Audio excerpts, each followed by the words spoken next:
पहा नवीन एपिसोड्स एकदम add free.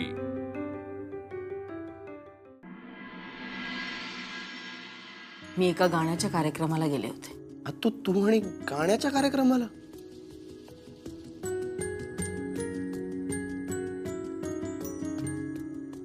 त्या कार्यक्रमात मी तो आवाज ऐकला। कुणीही सहज प्रेमात पडावा असा। सारे जरी ते तसेच धुंदी आज ती कुठे, मीही तोच तीच तूही, प्रीती आज ती कुठे। तीन आर्तता सुरात स्वप्न ते न लोचनी, एकांती मज समीप तीच तूही कामिनी, तीच तूही कामिनी।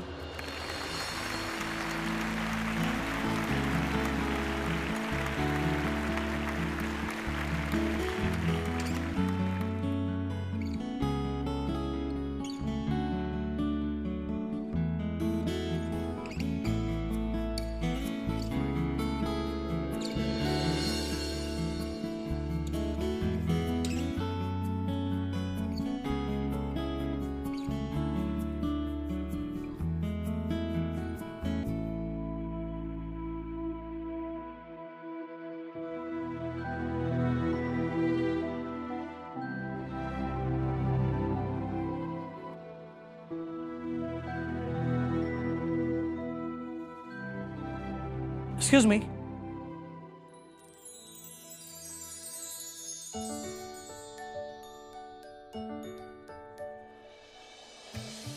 ऐका ना,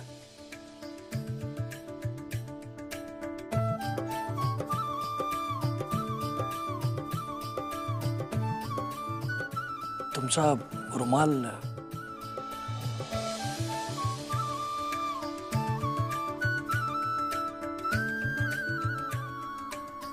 रुमाल? सॉरी, तुमचा रुमाल। थँक्यू।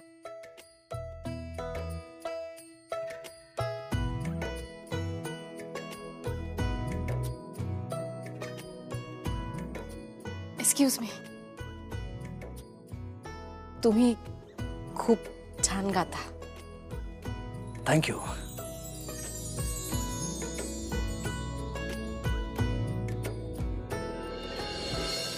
शैलजा, त्या एका नजरेत मी तिच्या प्रेमात पडलो। मग पुढे काय झालं? मग काय, माझा कुठेही कार्यक्रम असला तरी शैलजा तिथे यायची।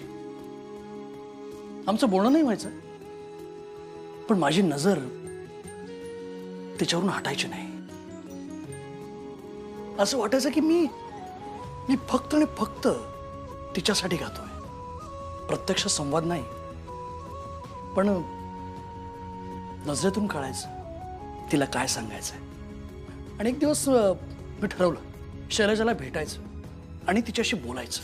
काय बोलायचं राव तुम्हाला? किती उशीर? 20 मिनिटं झाली राव। अहो दादा, फक्त 5 मिनिटं, 5च मिनिटं थांबा। हा, फक्त 5 मिनिटं? हा हा, त्याच्यावर नाही।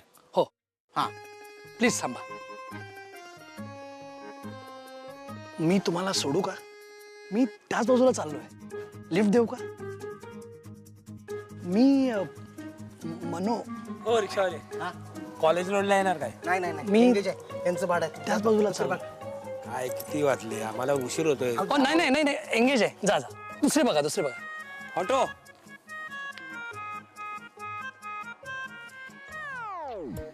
मी त्याच बाजूला चाललोय, सोडू का?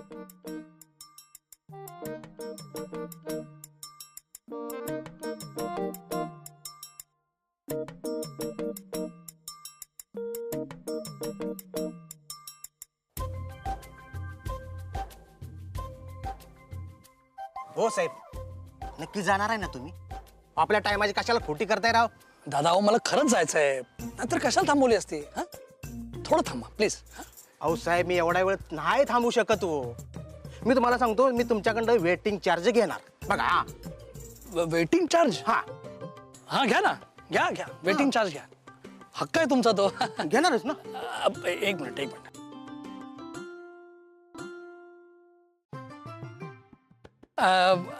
हे ऍडव्हान्स घ्या. ऍडव्हान्स ऍडव्हान्स काय टेन्शन नाही. हा? 50 रुपये. हा, काहीतरी आहे मग. अहो साहेब, हा? एक विचारू का? हा? नाही नाही, एवढा टाइम तुम्ही कुणाची वाट बघताय म्हणून म्हटलं. आहे आहे काय? आहे कोणीतरी आहे. बर बर बर. बाय, मी बसतो. हो बसा, आराम करा.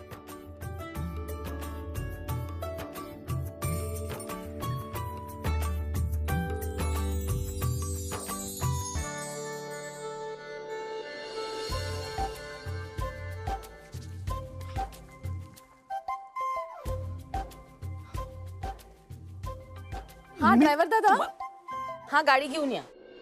हो, तुम्ही मला जिथे सोडलं ना तिथेच न्यायला या.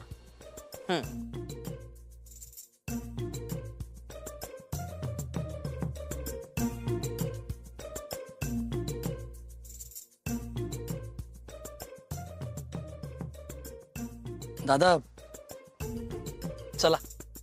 काय झालं? कुणीतरी येणार होतं ना? ते गेले गाडीने. चला. ठीक आहे. एक्सक्यूज मी, मला लिफ्ट मिळेल का? नाही हो. हा, नाही. नाही नाही नाही. हो हो हो.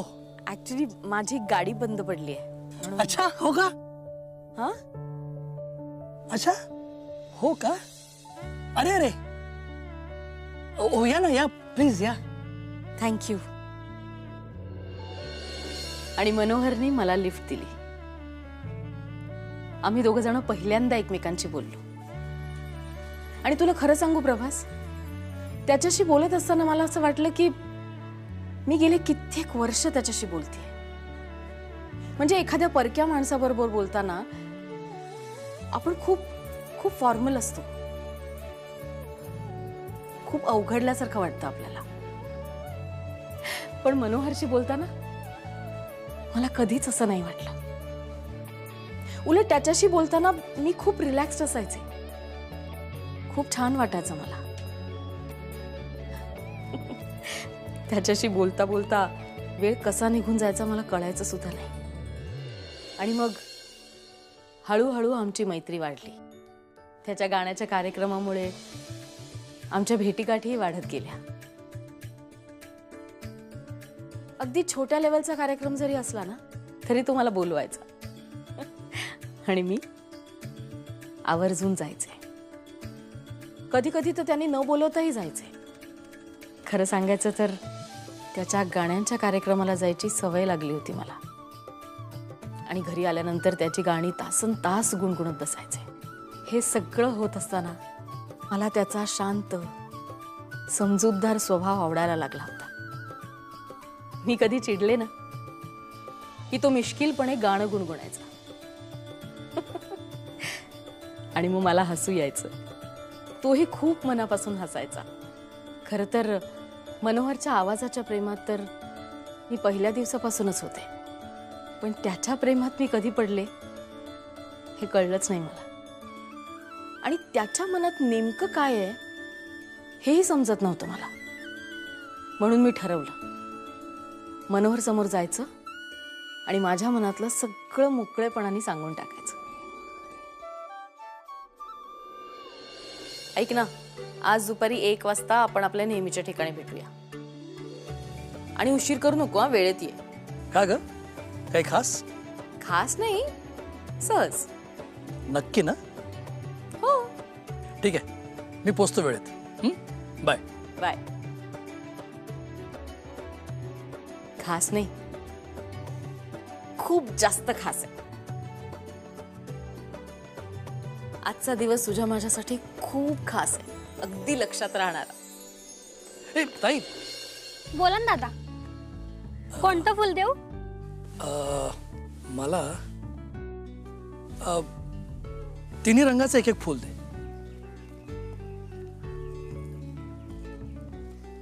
हे घ्या दादा. हे घे. दादा ती तुम्हाला नक्की हो बोलणार.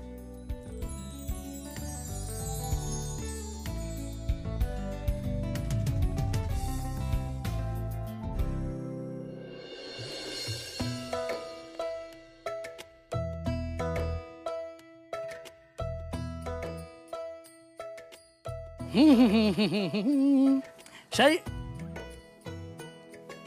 शैलजा काय झालं? अगं सांग ना काय झालं? 15 मिनिटं मला वाट बघायला लावलीस. अगं काहीतरी काय, मी आपल्या ठरलेल्या वेळी चालू आहे. पण मी 15 मिनिटं लवकर आले त्याचं काय? तू बरं बरं बरं माझं चुकलं, मी उशीर आलो. मी तुला 15 मिनिटं वाट बघायला लावली. त्याबद्दल मी भुर्दंड भरायला तयार आहे.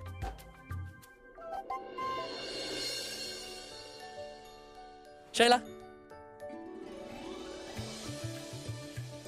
मैत्री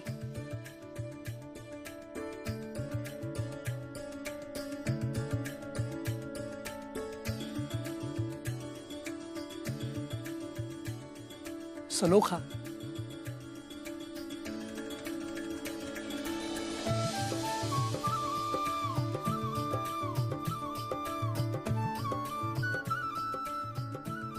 शैलजा माझं तुझ्यावर प्रेम आहे. तू माझ्याशी लग्न करशील? काय म्हणजे म्हणजे माझ्या मनात असं काही नाहीये. हा म्हणजे मला असं वाटलं की तुलाही नाही नाही, तू उगाच काहीतरी भलतसलते विचार करू नको. माझ्या मनात असं काही नाहीये, येऊच शकत नाही. हो का? बरं बरं ठीक आहे. मग मला आपलं उगीचच नाही नाही, अरे माझ्या घरात चालणार सुद्धा नाही असलं काही. दुसरा बघितलाय का? अं? नाही म्हणजे मी पण अशी सगळं गंमत गंमत करत होतो. तू पण अगं बाई विसरलेच मी की नाही स्वीट्स आणलेत. थांब देते तुला.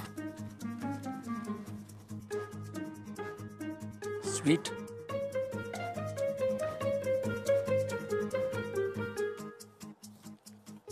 घे सो स्वीट. घे ना. पण नाही नको. अच्छा, म्हणजे मी नकार दिला म्हणून माझ्या हातनं स्वीट पण घ्यायचं नाहीये का? नाही तसं तसं काही नाही.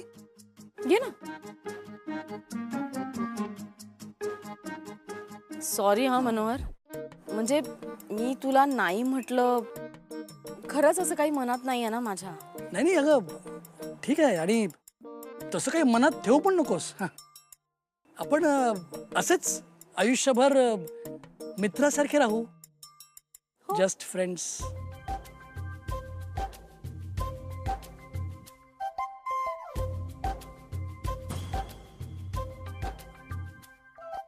शैलजा अगं डब्यात चुकून कागद आलाय कुठला तरी. अगं बाई हो का? हा बघ बरं काय आहे. बघ ना. बघतो. माझं तुझ्यावर प्रेम.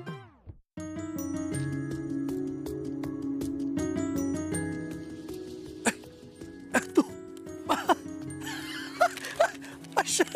शैलजा शैलजा शैला प्लीज.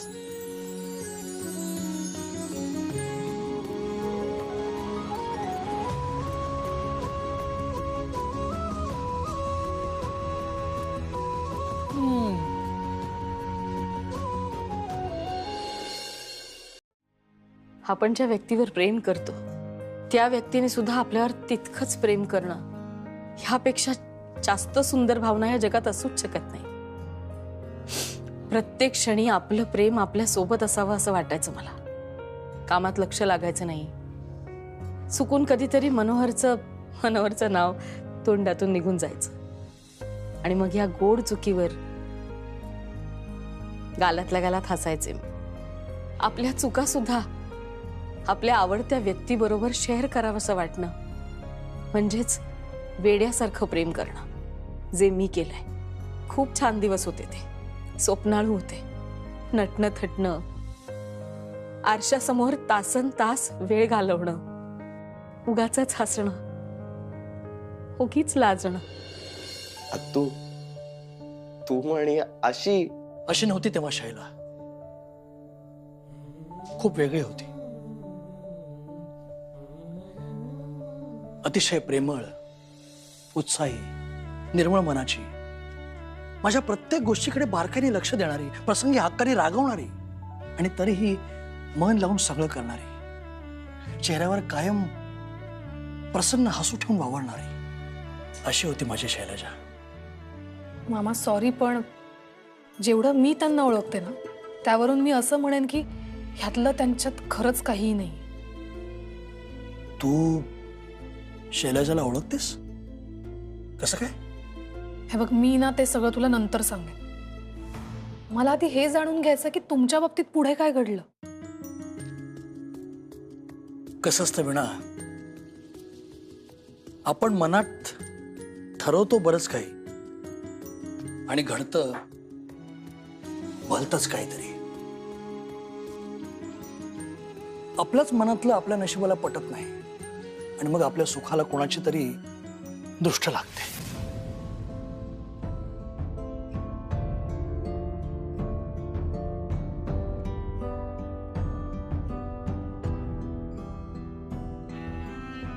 मामा, मी शैलाला घरी जाऊन रितसर मागणे घालणार होतो. मी तिला तसं सांगितलं पण होतं. मी तिच्या घरी जाणार तेवढ्यात ताई म्हणजे तुझी आई माझ्याकडे धावत आली आणि अक्षरशः ओक्साबोक्शी रडायला लागली.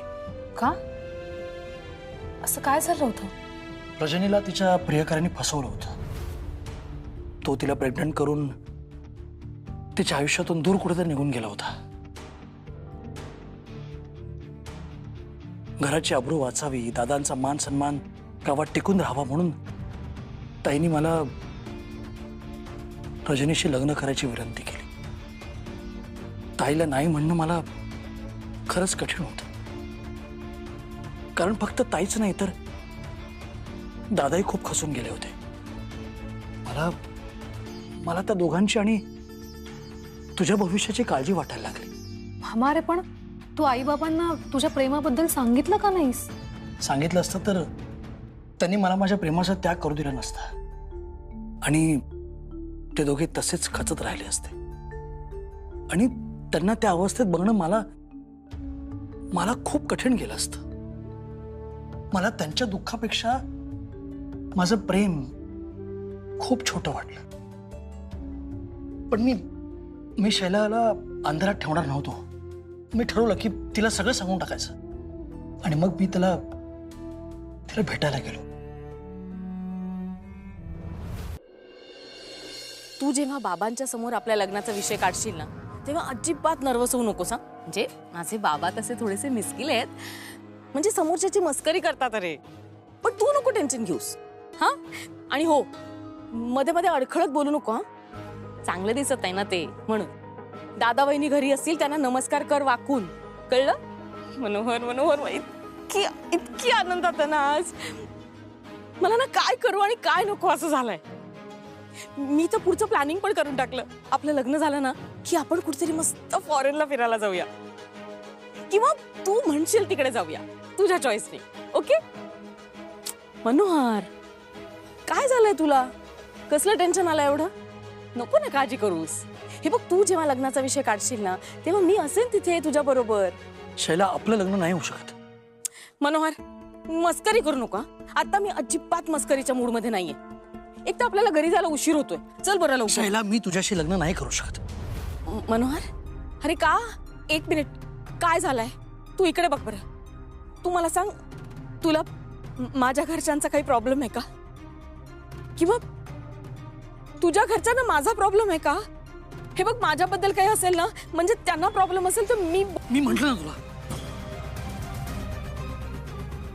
मी तुझ्याशी लग्न नाही करू शकत. आणि प्लीज प्लीज मला कारण विचारू नकोस.